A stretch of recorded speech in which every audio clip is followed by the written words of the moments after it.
ଜଗନ୍ନାଥ ହେ ମୋର ଜଗନ୍ନାଥ ପ୍ରେମୀ ବନ୍ଧୁଗଣ, ଆଜି ଆସନ୍ତୁ ଜାଣିବା ଆମେ ଯାହା ଯଜ୍ଞ ମାଧ୍ୟମରେ ଦେଉ ସବୁ ଜଗନ୍ନାଥଙ୍କ ପାଖରେ ପହଞ୍ଚିଯାଏ।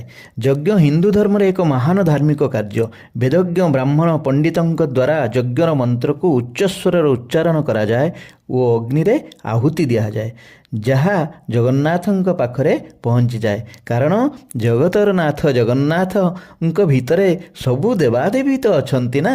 ମଣିଷ ନିଜ ଘରେ ମାସରେ ଥରେ, ନହେଲେ 6 ମାସରେ ଥରେ, ନହେଲେ ବର୍ଷରେ ଥରେ ଯଜ୍ଞ କରିବା ଉଚିତ, ଘିଅ ଟିକେ ପୋଡ଼ିବା ଉଚିତ, ଯାହାଦ୍ୱାରା ବାସ୍ତୁ ଦୋଷ ଗୃହ ଦୋଷ ଦୂର ହୋଇ ସେ ଘରେ ଶ୍ରୀ ଅର୍ଥାତ୍ ଲକ୍ଷ୍ମୀ ବାସ କରନ୍ତି, ସନ୍ତାନ ସନ୍ତତିଙ୍କର ମଙ୍ଗଳ ହୁଏ।